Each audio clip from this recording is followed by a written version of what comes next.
dado cientos de conferencias en distintos puntos de España y de Portugal sobre filosofía, antropología, civilizaciones antiguas y arte. Especialista en filosofía comparada, ha promovido y dirigido numerosos grupos de investigación y profundización en la sabiduría antigua. Como coach, ha impartido cursos y seminarios de inteligencia emocional y técnicas de meditación, atención y concentración por varios lugares de la geografía española. Es presidente y miembro fundador de la Red Internacional de Ética Universal, vicepresidente del Club UNESCO de Málaga, Educación, Cultura y Paz.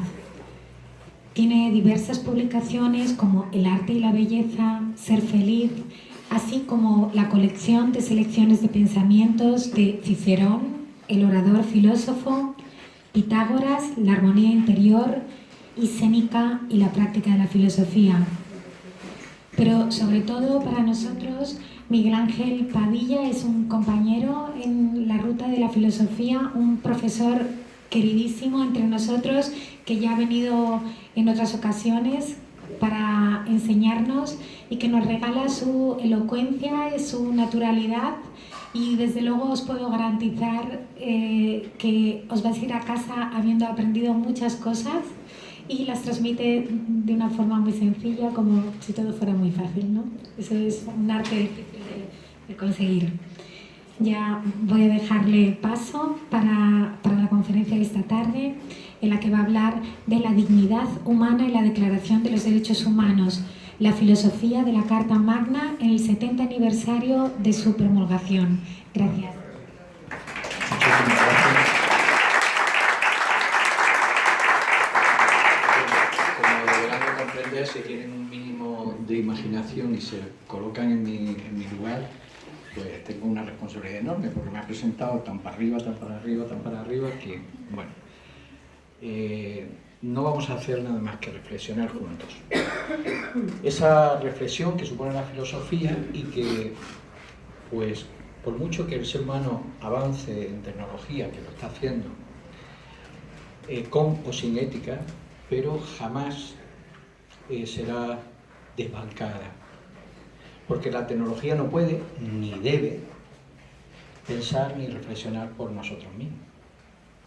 Y si alguna vez hay algún tipo de inteligencia artificial que lo hiciera, probablemente habría que reconocerle dignidad y nosotros quedaríamos, puesto que piensan y reflexionan por nosotros quedaríamos como meras máquinas biológicas.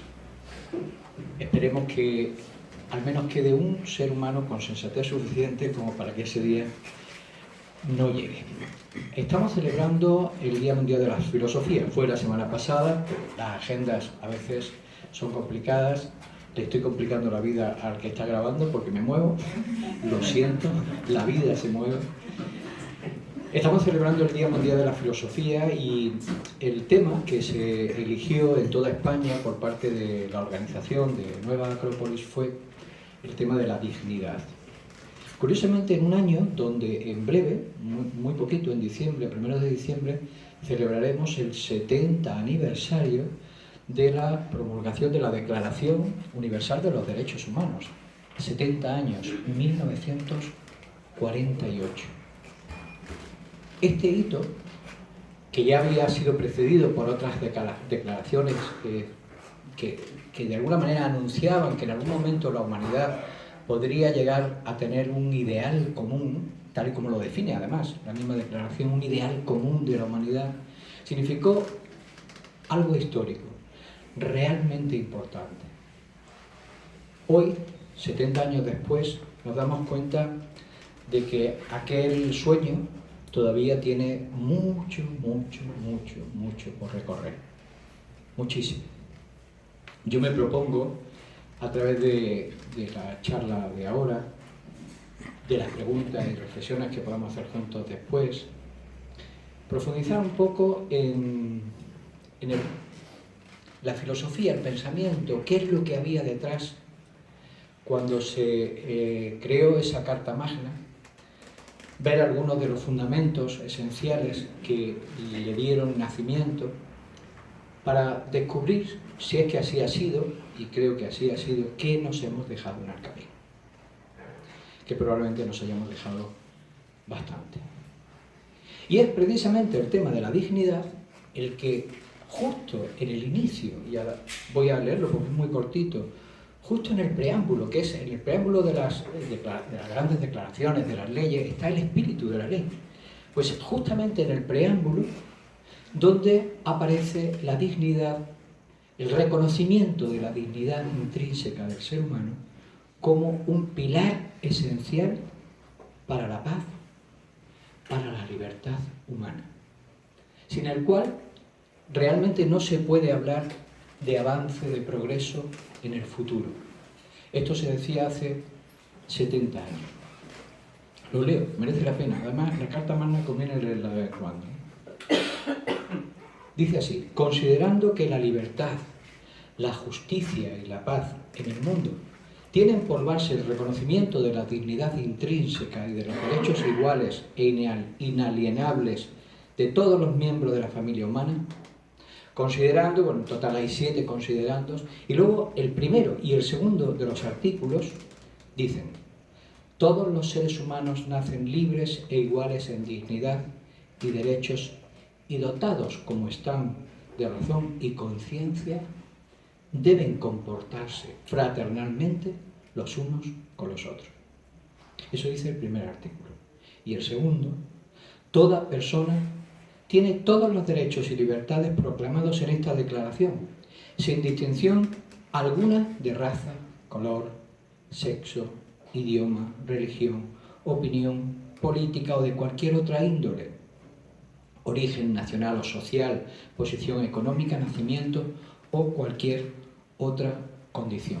A partir de ahí, hasta los 30,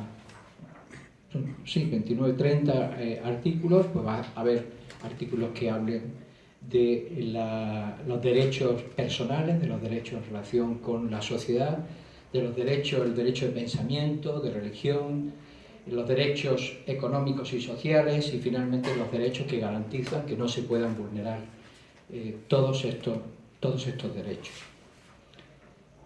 Han pasado 70 años y podríamos hacer un balance de qué ha pasado. Es verdad que se han dado grandes avances.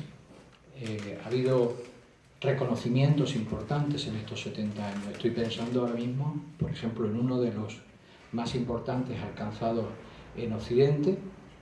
Todavía queda mucho en Oriente y en Occidente para que se afirme, que es el derecho de la mujer, en igualdad al hombre, por ejemplo. Sin embargo, a la vez que vemos esa intención, vemos cómo en estos 70 años se ha producido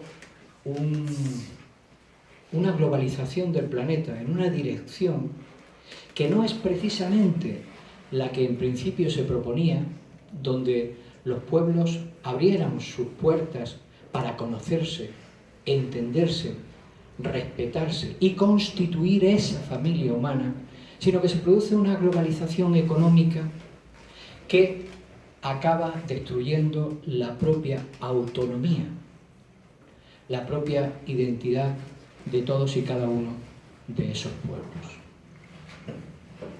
¿Qué ha pasado?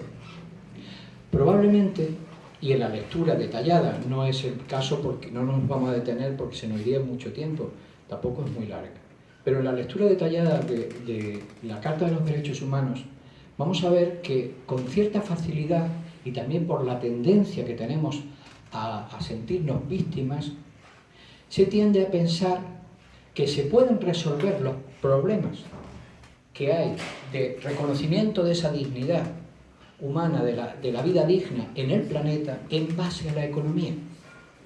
Y que era mejorando los niveles económicos de los países cómo iba a crecer la igualdad, la libertad y la justicia. Con lo cual, la economía se ha ido convirtiendo, entre esa razón y otros muchos intereses que están justamente en el fiel de la balanza de los mismos intereses económicos, la economía se fue abriendo paso en todos sitios, porque parecía que iba a resolver todos los problemas.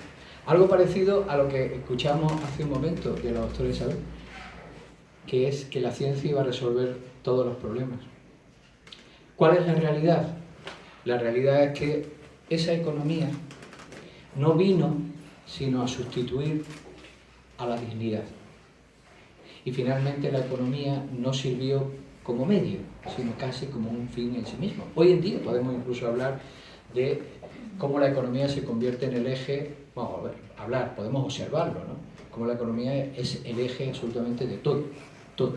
La educación, la salud, todo. Está vertebrado, la política está vertebrada justificándose en la necesidad de un crecimiento constante y continuo económico. Pues bien, yo me propongo justamente, como decía antes, profundizar en qué nos hemos dejado atrás. ¿Qué es lo que nos hemos dejado? Porque probablemente el problema no está en gran parte de los logros y de los medios que hemos desarrollado, sino en que abandonamos la finalidad principal, el eje en torno al cual tenía que girar todo. Bueno, me voy a detener a comentar algunos de los fundamentos filosóficos que se extraen y que en realidad están previos a la creación de la Carta Magna y que son muy interesantes porque son los que la justifican. Cuando hayamos hecho este recorrido, creo que son 6 o 7, nos daremos cuenta de que en general todos y cada uno de ellos los echamos en falta. Por ejemplo, lo primero es el reconocimiento de esa dignidad humana inherente a todos los seres humanos. Esto que en principio pues parece que todo el mundo lo reconoce, ¿no? Decir, claro, por supuesto, todos los seres humanos son dignos de respeto. Merece profundizar un poco más para ver hasta qué punto realmente no lo estamos vivenciando. Pero no es que no lo están vivenciando países que vulneran abiertamente este principio básico, sino muchas veces en nuestras propias sociedades que llamamos modernas, de primer mundo. Para empezar, esto significa que el ser humano no puede ser instrumentalizado, sino que debe de ser reconocido como un fin en sí mismo. Detrás de esto, ¿qué es lo que se entiende? ¿Qué es lo que hay?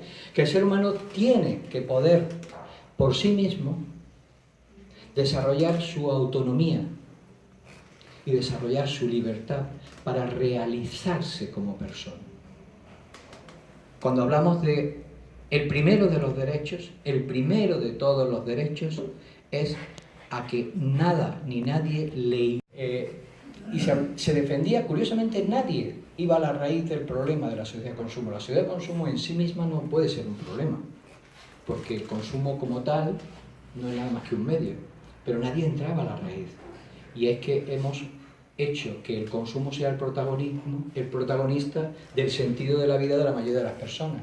Y se decía por parte de algunos, no, pero es que cada uno tiene libertad y tiene discernimiento para saber elegir. No hay por qué caer en esa voracidad de consumo que te convierte en un estúpido.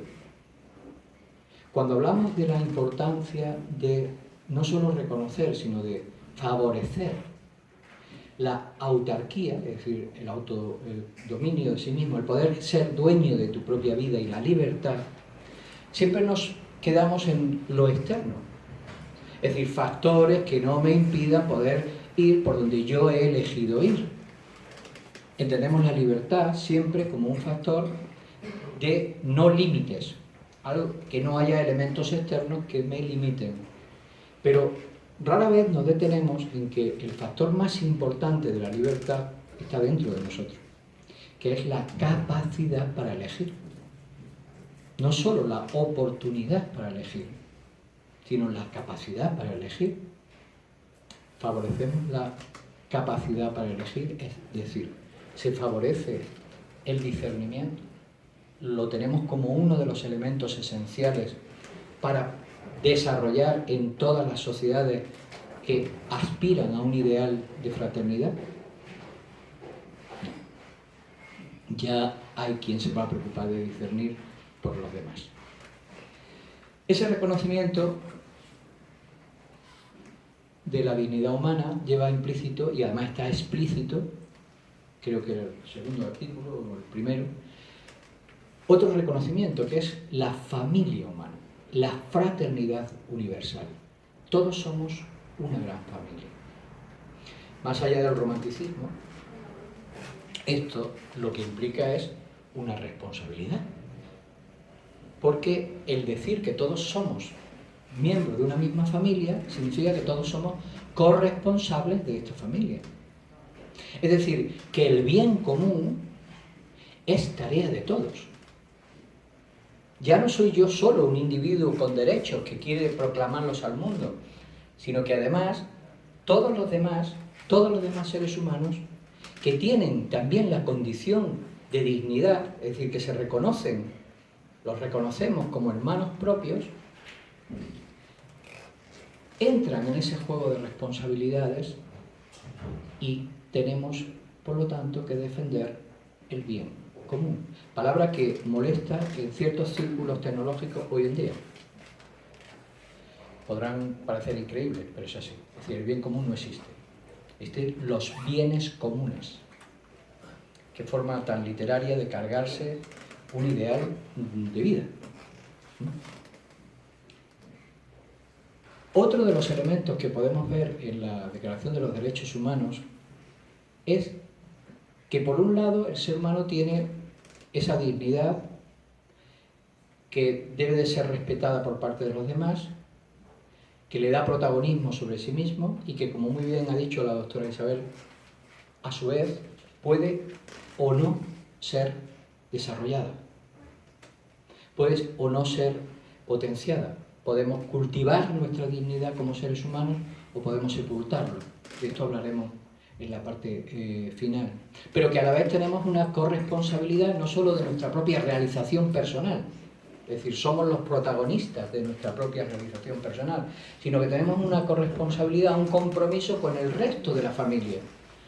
También tenemos que contribuir a la realización de todos, puesto que esto es algo y no es elegible. Hoy sabemos, a pesar de que ya lo decían pues, grandes pensadores y filósofos en la antigüedad, pero hoy sabemos desde un punto de vista científico que la convivencia no es una opción, es intrínseca al ser humano. El ser humano no es si no convive. Se hace humano, nos hacemos humanos, desarrollamos nuestra condición humana, en parte a través de la relación con otros seres humanos. Es un factor esencial, no se puede rechazar. Bien, tenemos un compromiso personal, tenemos un compromiso social,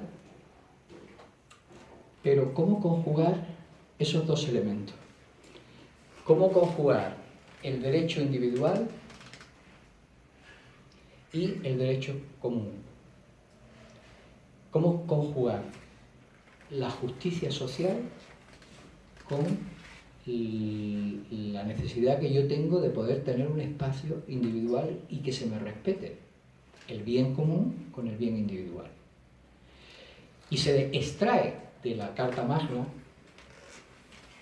probablemente habiéndose inspirado en muchos filósofos de la antigüedad, que no es posible realizar ningún logro en la justicia social si no es a través de una ética individual. El equilibrio entre las comunidades, los estados y los individuos, de manera que el individuo realmente se sienta comprometido con el Estado, pero el Estado no anule al individuo, y estoy hablando de una de las grandes luchas de la historia.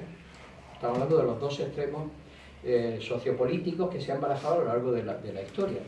Los totalitarismos que anulan al individuo, los liberalismos que, digamos, niegan el bien común, sino más bien que lo que pretende es que cada individuo sobreviva a cualquier precio, es decir, cada uno tiene derecho a poder sobrevivir de cualquier manera. ¿Cómo se encuentra ese equilibrio entre el bien común y el individuo? Solo a través de ese elemento, que es la ética.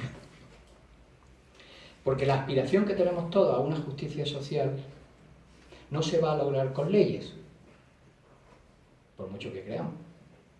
De hecho, la Carta Magna, que bueno, a partir de los diferentes tratados que firman todos los países, viene a ser, entre comillas, vinculante, es una ley, bueno, podemos entenderla como una ley, pero no cambia las cosas. ¿Cuántas leyes, cuántas declaraciones, cuántas cosas maravillosas se pueden decretar si luego después aquellos que tienen que cumplirlas, aquellos que están detrás de las instituciones y aquellos que están en las calles, es decir, los ciudadanos, no se transforman y comprometen con eso?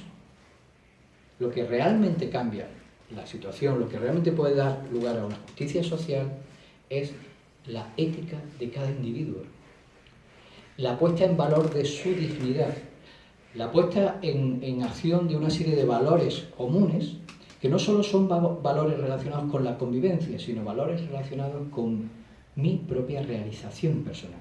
Porque es muy fácil, y de hecho se usa mucho, hablar de valores sociales, solidaridad, tolerancia, etcétera, etcétera, son imprescindibles. Pero luego hay una serie de valores que deben de comprometernos a nosotros con nosotros mismos. Eso me lleva a otro de los puntos que se extrae de la Carta Magna, a reflexionar sobre ella. Se habla de derechos. ¿Ante quién? Cuando decimos que tenemos derecho y lo proclamamos, ¿ante quién lo hacemos? ¿Ante una montaña? ¿Ante un río? ¿Ante el planeta vecino? ¿Ante un Dios? ¿O lo hacemos ante los demás seres humanos? Lo estamos reclamando precisamente como un instrumento de convivencia ante los demás seres humanos. Luego, una cosa que lleva implícita los derechos humanos son los deberes humanos. ¿Ustedes han visto en algún lugar escritos cuáles son los deberes humanos? Sí, cumplir con los derechos, ¿no? Ese es nuestro deber. Los deberes humanos, vamos a decirlo en un término menos, con una carga semántica menos agresiva, que parece que la palabra deber suena como... me ha parecido ver caras raras. Valores humanos. Es decir, aquellos elementos que refuerzan nuestra condición humana. Pero se habla muy poco, se habla bastante poco. En realidad, toda la Carta Magna gira en torno a un elemento que también se acaba obviando, porque en el desarrollo de los artículos se habla mucho de una serie de condiciones que han de darse para la vida digna y que por lo tanto han de ser respetados, que acabamos confundiendo como medios y se olvida cuál era el fin. Tal es así que nos encontramos en un mundo en el que si hay algún eje, desde luego no es el ser humano. Y lo que transpira toda la Carta Magna es justamente el ser humano como fin. Es decir, que el ser humano sea lo que justifique todos los proyectos, todas las acciones, todo progreso, toda construcción en lo económico, en lo político, en lo religioso, en lo artístico, en lo científico. Cuando se pierde de vista el ser humano, es decir, ese humanismo, eso es el humanismo. Cuando desaparece ese humanismo de las diferentes vías de acción y desarrollo de nuestras sociedades, estas intentan justificarse a sí mismas. La economía trata de justificarse a sí misma, la ciencia trata de justificarse a sí misma, no quiere que nadie la pare. Pero todos son, en realidad, elementos que deberían de estar al servicio del eje que los vertebrara, que es precisamente el desarrollo de esa dignidad humana. Y voy a ir más allá incluso en estas reflexiones. Otra de las cosas que se extrae no solo de la lectura, sino de la existencia de la Declaración Universal de los Derechos Humanos, es que más allá de todas las opiniones, existen una serie de valores y verdades incuestionables. ¿Por qué digo esto? Y esto pone en tela de juicio cosas que tenemos como suelo muy sólido. ¿Se imaginan un gobierno elegido democráticamente?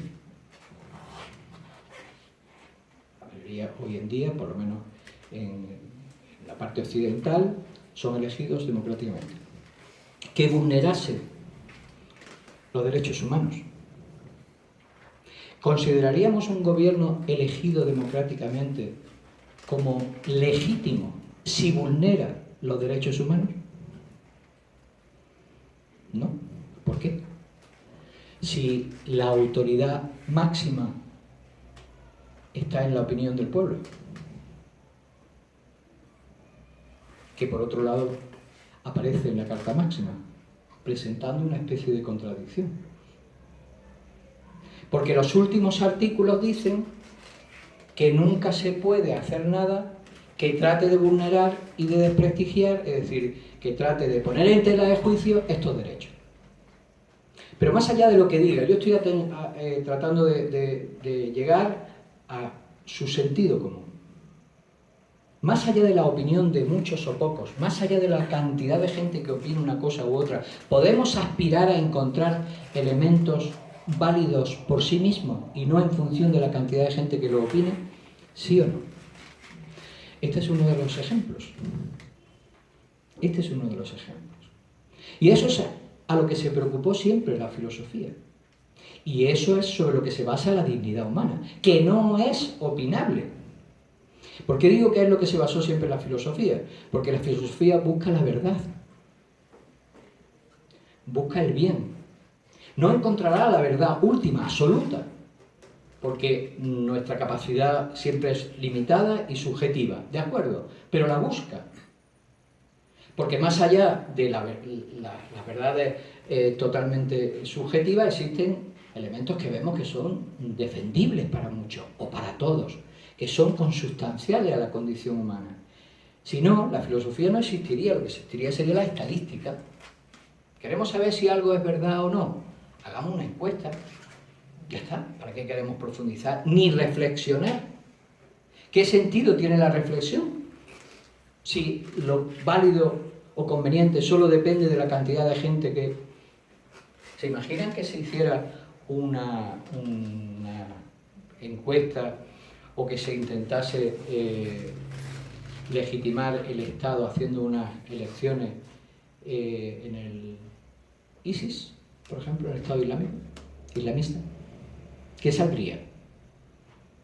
Que hay que seguir matando gente. Lógico, todo el mundo está de acuerdo. Señores, pues ya está, esta es la verdad y esto es lo que debe de prevalecer. Es decir, que probablemente nos hemos dejado llevar por verdades a medias, porque la opinión debe de ser respetada. Con esto no estoy quitando la importancia y el derecho que tiene todo ser humano a opinar. Pero a la vez, no nos pueden con eso coartar la aspiración natural a buscar lo mejor y a reconocerlo. Ese hecho ya está expresado por la sola existencia de la Declaración de los Derechos Humanos, que es una de las, digamos, de los frutos más democráticos que han existido, por la cantidad de consenso de países que la firmaron, etcétera, etcétera, etcétera. Por esto yo no estoy atacando a la democracia, porque una cosa son los valores democráticos que están aquí expresados y otra cosa es el sistema que se use. Y hay una gran diferencia. Y esto es importante. Los sistemas, que es uno de los problemas, una de las cosas que nos dejamos atrás. Los sistemas, como la economía que antes vimos, no va a resolver los problemas de la humanidad. Las leyes no resuelven los problemas de la humanidad. Son necesarios, son útiles, puede haber mejores o peores, pero no pueden sustituir al papel necesario del ser humano, que haya elevado por encima de sus propios intereses egoístas un grado de conciencia que contemple la dignidad de los demás y la propia como una meta de la vida. Cuando eso desaparece, lógicamente, aunque tengamos los mejores sistemas, da igual, se usarán, se instrumentalizarán para la corrupción, para la explotación, para el enriquecimiento personal, el prestigio, el poder, etcétera, etcétera, etcétera. Se convertirán en instrumentos porque en realidad son medios, no son fines, son medios, todos los sistemas. Bueno,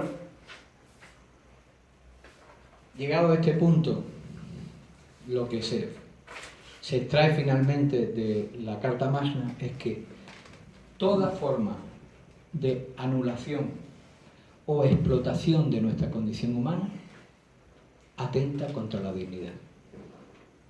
Toda forma de anulación o de explotación humana. Entonces es el punto donde vamos a dejar la Carta Magna, entre comillas, no la vamos a dejar en ningún momento, porque en realidad ha sido la justificación sobre la que todos, supuestamente, prácticamente toda la humanidad está de acuerdo, para hablar de la dignidad. ¿Qué es la dignidad? Les aseguro que yo no me había puesto de acuerdo con Isabel. Ha dicho exactamente lo mismo, ha encontrado, quizás porque las referencias son universales, los mismos puntos de referencia que yo he manejado. La dignidad es intrínseca al ser humano, es verdad. Se habla de una dignidad ontológica, es decir, el ser humano por el hecho de serlo merece respeto porque es un fin en sí mismo, no es un medio para obtener otra cosa. Kant además dirá que si bien el ser humano a veces se utiliza y se presta a ser instrumento para, lo que no puede dejar nunca de olvidarse es de que además de servir como instrumento para, olvide su propia dignidad. Y uno se puede servir para hacer algo, para ayudar a alguien, incluso para trabajar para otro, pero siempre que nunca se anule la propia dignidad, el propio fin de tu propia realización personal. Bueno, pero realmente, en esto que es tan fácil ponernos de acuerdo, nos acomodamos. Porque es una forma de explicar la dignidad que enseguida surge como un derecho. Y nos hemos dado cuenta de que para que los derechos se hagan efectivos hace falta que nazca en nosotros un sentido del deber. Y ahí es donde aparece el otro concepto de dignidad, el mismo, pero en su aspecto de desarrollo vital. Es decir, la dignidad, más allá de ser exigible y necesitar ser reconocida por el otro, necesita que yo la reconozca, la cultive y la desarrolle. Hay un símbolo que a mí me encanta para poder entender esta idea de la dignidad, que es la esfinge. ¿Conocen el símbolo de una esfinge? La esfinge es un animal, un ser mitológico, no existe que sepamos biológicamente, pero está expresando como tal, como símbolo, una realidad psicológica, que une, por un lado, cuerpo de toro, garras de león, alas de águila. En la esfinge de Giza, por ejemplo, de la meseta donde están las pirámides, no hay alas, pero debió de tenerla, hay muchas representaciones donde aparece. Pero sobre esta mezcla de animales, un poco extraña, rara, emerge una cabeza humana, que además, según el mito, ha logrado apaciguar a la bestia, porque era una bestia que devoraba todo lo que encontraba a su alcance. Y gracias a que esa cabeza está de alguna manera inspirada por la luz del sol, ha logrado apaciguar la parte animal. Y se posa sentada, serena, mirando al este, por donde sale el sol, cuenta la leyenda egipcia, hasta que en algún momento se lance, liberada completamente de su parte animal, se lanza al mar. Bueno, aquí nos está hablando de la condición humana como una mezcla de factores, pues es un símbolo de la condición humana, donde para reducir, ver, la palabra reducir no la podemos utilizar porque la ha demonizado y ciertamente lo es. Para hacerlo sencillo, vamos a simplificar diciendo que nosotros conviven una gran cantidad de factores instintivos, impulsivos, animales, tenemos una parte animal, como tal vez podamos reconocer una parte de planta y una parte de piedra, pero lo que nos hace humanos, es decir, aquello que revela nuestra identidad y que por lo tanto es el objeto del reconocimiento de nuestra dignidad, lo que nos hace humanos es algo más.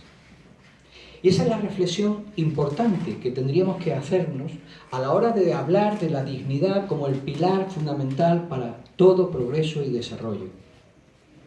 ¿Qué nos hace humanos? Si ahora hiciéramos un recorrido, seguro que se nos irían ocurriendo muchas cosas. Yo he recogido 4 o 5 ideas muy sencillas que probablemente todos sepamos reconocer y compartir. sin orden de prioridad, simplemente como una lluvia de ideas reflexivas. Nos hace humanos la reflexión, la capacidad de mirarnos a nosotros mismos, que es donde emerge la conciencia, el descubrirnos, el ir evaluando lo que realmente nos hace bien, lo que no. Esa capacidad reflexiva que ha logrado que el ser humano, con el proceso del tiempo, pueda crear una experiencia profunda, aunque a veces la olvide. Esa capacidad de reflexión nos hace humanos. Nos hace humanos la capacidad de elegir, es decir, de poder tomar un camino u otro más allá de las pulsiones de los instintos. Porque vuelvo a la idea de libertad que antes mencionaba. Libre no es el que cree que es libre, sino aquel que de verdad puede elegir. Hoy tenemos un concepto de la libertad que consiste en poder hacer lo que se me venga en gana, casi como pulsación, y además que las consecuencias las pague otro. Hemos separado de la libertad la responsabilidad. Pero la libertad no se puede separar de la responsabilidad, porque si yo quiero poder elegir, no solo elijo lo que hago, sino precisamente como elemento propio de esa libertad es lo que hago a donde me lleve. Si es bueno, a que no lo quiero para otro, lo quiero para mí, pero es que si es malo también. Esa capacidad para elegir, esa capacidad de discernir, es condición esencial del ser humano. El animal no duda. Las dudas que hay son muy básicas, muy básicas. Simplemente sigue el instinto. A veces por eso es más sabio, o parece más sabio que nosotros, ¿no? Porque nosotros tenemos la posibilidad de equivocarnos. Pero a lo mejor la posibilidad de equivocarnos forma parte del proceso de adquisición de nuestra propia conciencia y es consustancial a nuestra propia evolución. Es decir, que si nos la quitan, nos quitan algo esencial. Pero hay muchas formas de quitar la libertad y en esto Platón puso ejemplos maravillosos. Está la pérdida de libertad a través de la coacción exterior, en base al miedo, al dolor, ¿verdad? Pero luego está la pérdida de libertad inconsciente. Es decir, yo no me doy cuenta de que estoy perdiendo la capacidad de elegir y encima creo que estoy eligiendo. Sencillamente porque cada vez me hacen más ignorante. Esto está reconocido en la Carta Magna. ¿Por qué la cultura debe de llegar a todos los pueblos? Porque es lo que da capacidad de autarquía al individuo, capacidad para poder reconocer qué es lo que quiere y poder básicamente aspirar a ello. Otro elemento que nos hace humanos, los sentimientos éticos y estéticos que se elevan por encima de las meras emociones como reacción impulsiva. Esa elevación de las emociones hacia los sentimientos es una característica para el ser humano maravillosa, maravillosa, porque a través de ella se despierta una sensibilidad hacia los demás, hacia la vida, hacia la belleza. Es donde aparecen los valores morales, que no podemos imaginar en el mundo animal. Los valores humanos, los valores morales, perdón, nos hacen humanos. Es propio de nuestra condición, de nuestra identidad. Otro elemento es el sentido de trascendencia, que nos hace salir de nuestro propio interés, de nuestra propia realidad, para descubrir que formamos parte de una realidad mayor. No estoy hablando del altruismo, que curiosamente se ha descubierto que también en el mundo animal existe. Es decir, la ayuda desinteresada y no como impulso para protección de la propia especie y proyección de la progenie. No, sino incluso entre especies totalmente distintas. Existe. No, pero no estoy hablando de ese altruismo, estoy hablando de tomar conciencia de aquello de lo cual formamos parte, más allá de nuestra propia condición.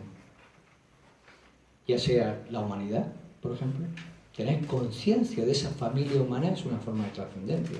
Y entonces cuando aparecen el ideal de justicia, del bien común, o la idea de pertenencia, de formar parte de la vida, del universo, del cosmos, o la idea de trascendencia más allá de la condición humana, reconociendo una inteligencia superior o a Dios a través de una religión. Hay muchas formas de ese sentido de trascendencia. Hay un naturalista que a mí me encanta leer, porque además es poeta, que es Joaquín Araujo, que hacía una reflexión muy interesante. Decía que los seres humanos han perdido esa capacidad de trascendencia, se han vuelto tremendamente egocéntricos, y del egocentrismo viene el egoísmo, porque vivimos envueltos en productos de nosotros mismos. Las ciudades, lo único que presentan ante nosotros son productos de nosotros mismos. Calles, incluso los parques, es un producto nuestro, aunque hay naturaleza, pero los hemos modelado, los hemos reconducido. Entonces, siempre estamos viéndonos a nosotros mismos, incluso a través de las cosas que nos rodean. Hemos perdido ese tiempo, esa serenidad de salir al campo o de ver, porque además tampoco se ve por la contaminación lumínica, el cielo, de pasear por un bosque y de pronto descubrir que no somos el centro del universo. Empieza a sentirse parte de algo más grande, de algo que le trasciende. Eso nos hace humanos. Otro elemento, el espíritu de superación y realización. Ese impulso por realizarse, por crecer, por superar la adversidad y las dificultades. No el instinto de supervivencia, sino el tener una meta, un sueño, un proyecto, imaginarse, idealizar algo y querer conquistarlo y luchar por eso. Tener realmente impulso de realización. Es decir, voluntad. Porque eso es la voluntad. El impulso de realización. Alguien sin voluntad, ¿qué diremos que es? Manejable, utilizable, voluble, aborregado. ¿No se han dado cuenta que en la sociedad en los últimos decenios ha disminuido mucho, muchísimo? Y eso se ve sobre todo en la parte más vulnerable, que empieza siendo la juventud. Esa aspiración a algo. Como mucho, a tener dinero para poder disfrutar de lo que me apetece. Ese espíritu de realización, si muere, muere porque muere la voluntad. Muere el esfuerzo. Lógico que muera, cuando nos dicen que el esfuerzo, como mucho, es un mal necesario. Como mucho. Si nos vamos a lo bíblico, un castigo divino. Es decir, hay que trabajar porque, a ver, Adán y Eva, nuestros padres, pues metieron la pata con aquello de comer la manzana y de aspirar a la sabiduría, porque era lo que representaba, y ahora, a trabajar. ¿Qué le vamos a hacer? Pero claro, si hay atajillos, ¿verdad? Si hay atajos a través de los cuales yo puedo obtener el fruto, el resultado, lo que busco, sin el esfuerzo, pues bien, que mejor. Esta es un poco la filosofía que se ha implantado en el mundo, a través de los anuncios, a través de las películas, a través de, bueno, la sociedad de consumo, etcétera, etcétera. Pues no, sin el esfuerzo no hay realización. Esto está maravillosamente expresado en un texto oriental, el Bhagavad Gita, que justamente dice que es a través del esfuerzo como se produce la realización. Como no hay sabiduría sin vivencia, sin experiencia. Una cosa es el conocimiento teórico y otra cosa es la sabiduría.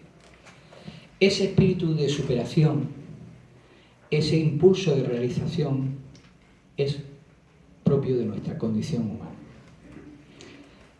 Y por último, por no extenderme más, algo que es esencial y que todos lo disfrutamos y lo vivimos, pero no llegamos a comprender que depende de nuestra participación para que se sostenga y se proyecte en el futuro, porque vivimos de las rentas del pasado.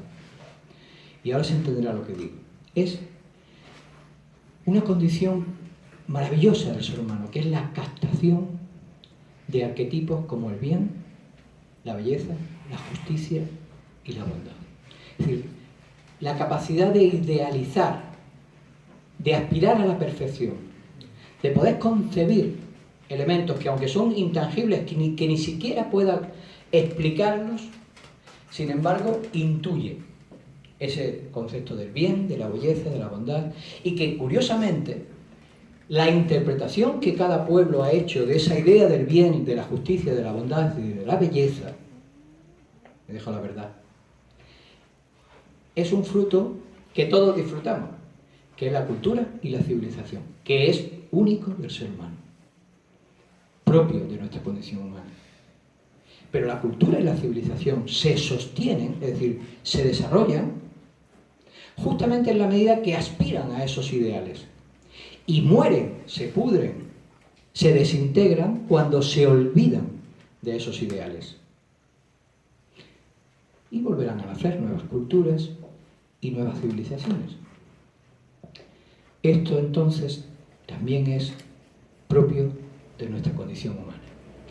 Y la pregunta es, de todos estos elementos que son propios de la condición humana, de aquellos puntos que vimos que eran intrínsecos en la Declaración Universal de los Derechos Humanos, ¿alguno es objeto de especial interés y esfuerzo en nuestras sociedades modernas?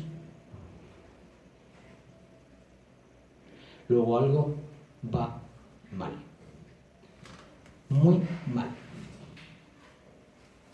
Porque si nos hemos dejado justamente lo que podía hacer posible todas esas aspiraciones, no nos quejemos.